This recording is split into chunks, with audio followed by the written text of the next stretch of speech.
ಮಂಗಳೂರು ಸೌತೆಕಾಯಿ ಮತ್ತು ಹೆಸರು ಹಾಕಿ ಮಾಡಿದಂತಹ ಮಂಗಳೂರಿನವರ ಕರಿ ರೆಸಿಪಿ ಇವತ್ತಿನದ್ದು. ನಮಸ್ತೆ ಫ್ರೆಂಡ್ಸ್, ಗುಡ್ ಫುಡ್ ಲ್ಯಾಂಡ್ ಚಾನಲ್ಗೆ ನಿಮಗೆಲ್ಲರಿಗೂ ಆತ್ಮೀಯ ಸ್ವಾಗತ. ಸರಿ, ಹಾಗಾದರೆ ಇದನ್ನು ಹೇಗೆ ಮಾಡೋದೆಂದು ನೋಡುವ.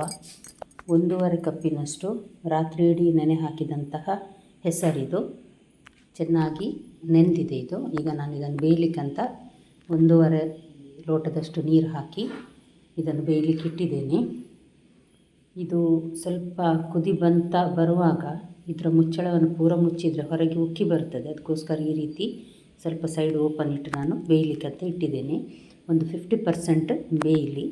ಅಷ್ಟೊತ್ತಿಗೆ ನೋಡಿ, ಇದು ಮಂಗಳೂರು ಸೌತೆಕಾಯಿ. ಇದರ ಒಂದು ಅರ್ಧ ಭಾಗವನ್ನು ನಾನೀಗ ಮಾಡ್ತಾ ಇದ್ದೇನೆ.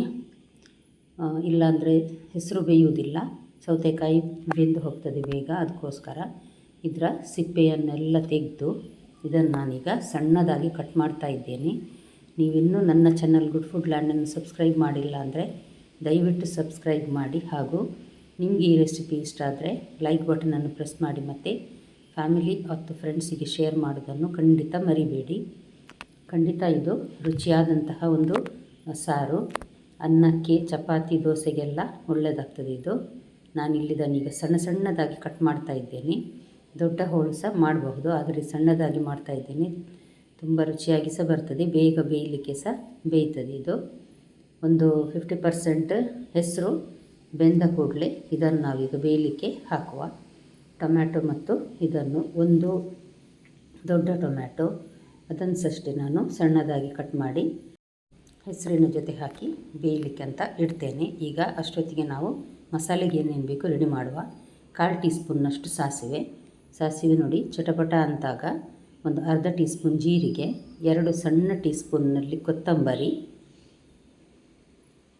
ಇದೆಲ್ಲವನ್ನು ನಾವು ಕ್ರಿಸ್ಪಾಗುವವರೆಗೆ ರೋಸ್ಟ್ ಮಾಡಬೇಕು, ಡ್ರೈ ರೋಸ್ಟ್. 3 ಉದ್ದ ಮೆಣಸು, ಬ್ಯಾಡಿಗೆ ಮೆಣಸು, 1 ಗಿಡ್ಡ ಮೆಣಸು ಹಾಕಿದ್ದೇನೆ. ಖಾರ ಜಾಸ್ತಿ ಬೇಕನ್ಸಿದವರು ಹಾಕ್ಕೊಳ್ಬಹುದು. ನಾನಿಲ್ಲಿ ಇಷ್ಟೇ, ಇದು ನನಗೆ ಸರಿಯಾಗ್ತದೆ ಖಾರ, ಅದಕ್ಕೋಸ್ಕರ ನಾನು ಇಷ್ಟೇ ಹಾಕೋದು. ಇದನ್ನೀಗ ನಾನು ತಣ್ಣಗಾದ ನಂತರ ಮಿಕ್ಸಿ ಜಾರಿಗೆ ಹಾಕ್ತಾ ಇದ್ದೇನೆ. ಒಂದು 1/4 ಟೀ ಸ್ಪೂನ್ನಷ್ಟು ಅರಸಿನ, ಸ್ವಲ್ಪ ಒಂದು 1/4 ಲಿಂಬೆ ಗಾತ್ರದಷ್ಟು ಹುಳಿ. ಇದರಲ್ಲಿ ಸಣ್ಣ ಈರುಳ್ಳಿಯ ಒಂದು 1/4 ಭಾಗದಷ್ಟು ಈರುಳ್ಳಿಯನ್ನು ನಾನಿಲ್ಲಿ ಮಿಕ್ಸಿಗೆ ಹಾಕ್ತಾ ಇದ್ದೇನೆ. ಬೆಳ್ಳುಳ್ಳಿ ಮತ್ತು ಒಂದು 2 ಬೆಳ್ಳುಳ್ಳಿ ಹಾಕಿ ಸ್ವಲ್ಪ ಹುಳಿ ಹಾಕಿ ಇದನ್ನು ನೋಡಿ ಗ್ರೈಂಡ್ ಮಾಡಿದ್ದೇನೆ ನಾನು. ಒಂದು 2 ಬೆಳ್ಳುಳ್ಳಿ ಹಾಕಿದರೆ ಸಾಕು. ತರಿಯಾಗಿ ಇದು ಗ್ರೈಂಡ್ ಮಾಡಿದ್ದು ನಾನು. ತುಂಬ ನುಣ್ಣಗೆ ಸಹ ಬೇಡ, ತುಂಬ ತರಿ ಸಹ ಬೇಡ, ಆ ರೀತಿ ನೋಡಿ. ಹೆಸರು ಈಗ ಸಾಧಾರಣ ಬೆಂದಿದೆ. ಈಗ ನಾನು ಇದಕ್ಕೆ ಸೌತೆಕಾಯಿ ಮತ್ತು ಟೊಮೆಟೊ ಹಾಕಿ ರುಚಿಗೆ ತಕ್ಕಷ್ಟು ಉಪ್ಪು ಹಾಕಿ ಈಗ ಹೈ ಫ್ಲೇಮಲ್ಲೇ ಬೇಯಲಿಕ್ಕೆ ಇಡ್ತಾ ಇದ್ದೇನೆ. ಸೌತೆಕಾಯಿ ಮತ್ತು ಟೊಮೆಟೊ ಬೇಗ ಬೇಯ್ತದೆ ನೋಡಿ. ಈಗ ಚೆನ್ನಾಗಿ ಬೆಂದಿದೆ ಇದು. ಸೌತೆಕಾಯಿ ಮತ್ತು ಹೆಸರು ಎರಡು ಸಹ ನೋಡುವಾಗ ಗೊತ್ತಾಗ್ತದೆ ನೋಡಿ. ಕೈಯಲ್ಲಿ ಸ್ವಲ್ಪ ಪ್ರೆಸ್ ಮಾಡಿದರೆ ಸೌತೆಕಾಯಿ ತುಂಬ ಬಿಸಿ ಇದೆ. ಸೌತೆಕಾಯಿ ನೋಡಿ ಬೆಂದಿದೆ. ತುಂಬ ಬೆಂದರೆ ಸಹ ಅದು ಮತ್ತು ತುಂಬ ಬೆಂದರೆ ಸಹ ಸೌತೆಕಾಯಿ ತಿನ್ನಲಿಕ್ಕೆ ಸಿಗೋದಿಲ್ಲ. ಸ್ವಲ್ಪ ಗರ್ಗುರು ಇರಬೇಕಂತ ಹೇಳ್ತೇವೆ ನಾವು, ಕ್ರಿಸ್ಪ್ ಟೈಪ್. ಈಗ ನೋಡಿ ಗ್ರೈಂಡ್ ಮಾಡಿದ ಮಸಾಲೆಯನ್ನು ಹಾಕಿದ್ದೇನೆ ನೋಡಿ. ಇದನ್ನೀಗ ನಮಗೆ ಎಷ್ಟು ಸಾರು ಬೇಕು ನೋಡಿ ಇದಕ್ಕೆ ನೀರನ್ನು ಹಾಕಬೇಕು. ಮಿಕ್ಸಿ ತೊಳೆದ 1 ಲೋಟದಷ್ಟು ನೀರನ್ನು ಹಾಕಿದ್ದೇನೆ. ಸ್ವಲ್ಪ ತೆಳುವಾಗಿಟ್ಟರೆ ಒಳ್ಳೆಯದು. ತರಕಾರಿ ಬೇಯುವಾಗ ಉಪ್ಪು ಹಾಕಿದ್ದೇವೆ. ಈಗ ಮಸಾಲೆಗೋಸ್ಕರ 1 ಟೀ ಸ್ಪೂನ್ನಷ್ಟು ನಾನು ಕಲ್ಲುಪ್ಪು ಹಾಕ್ತಾ ಇದ್ದೇನೆ. ಈ ರೀತಿ ಸಾರು ಮಾಡುವಾಗ ಹೆಚ್ಚಾಗಿ ನಾವು ಕಲ್ಲುಪ್ಪನ್ನೇ ಬಳಸೋದು. ಇದನ್ನೀಗ ನಾನು ಮೀಡಿಯಮ್ ಟು ಹೈ ಫ್ಲೇಮಲ್ಲಿ ಕುದಿಲಿಕ್ಕೆ ಇಡ್ತೇನೆ. ಒಂದು 5 ನಿಮಿಷ ಕುದಿದ್ರೆ ಸಾಕು. ಮಸಾಲೆಯ ಹಸಿ ವಾಸನೆ ಸ್ವಲ್ಪ ಹೋಗಬೇಕು, ಅದಕ್ಕೋಸ್ಕರ. ಈಗ ನೋಡಿ ರೆಡಿ ಆಯಿತು. ಈಗ ಇದಕ್ಕೊಂದು ಒಳ್ಳೆ ಒಗ್ಗರಣೆ ಕೊಡುವ.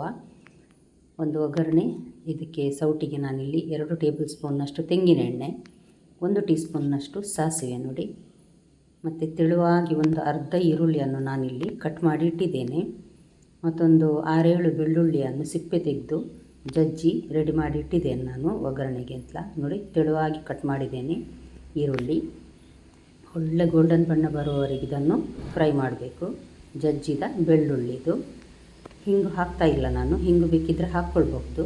ಬೆಳ್ಳುಳ್ಳಿ ಹಾಕಿದರೆ ಹಿಂಗು ಹಾಕೋ ಅಗತ್ಯ ಇಲ್ಲ, ಅದಕ್ಕೋಸ್ಕರ. ಇದು ಬ್ರೌನ್ ಆಗ್ತಾ ಬರ್ತಾ ಇದೆ ಅನ್ನುವಾಗ ಕರಿಬೇವು ಹಾಕಿದರೆ ರೆಡಿ ಆಯಿತು ಒಗ್ಗರಣೆ. ಕರಿಬೇವು ಸ್ವಲ್ಪ ಫ್ರೈ ಆಗಲಿ, ನಂತರ ಇದನ್ನು ಡೈರೆಕ್ಟಾಗಿ ತೆಗೆದು ಈಗ ರೆಡಿ ಮಾಡಿಟ್ಟ ನಮ್ಮ ಪದಾರ್ಥಕ್ಕೆ ಹಾಕುವ. ರೆಡಿ ಆಯಿತು ನೋಡಿ, ಮಂಗಳೂರು ಸೌತೆಕಾಯಿ ಮತ್ತು ಹೆಸರಿನ ಕರಿ ರೆಡಿ ಆಯಿತು. ಖಂಡಿತ ನಿಮ್ಮ ಮನೆಯಲ್ಲೊಮ್ಮೆ ಟ್ರೈ ಮಾಡಿ ಫ್ರೆಂಡ್ಸ್. ನಾಳೆ ಇನ್ನೊಂದು ಹೊಸ ರೆಸಿಪಿಯೊಂದಿಗೆ ಮತ್ತೆ ಭೇಟಿ ಆಗ್ತೇನೆ. ನೋಡಿದೆಲ್ಲ ವೀಕ್ಷಕರಿಗೆ ಧನ್ಯವಾದ.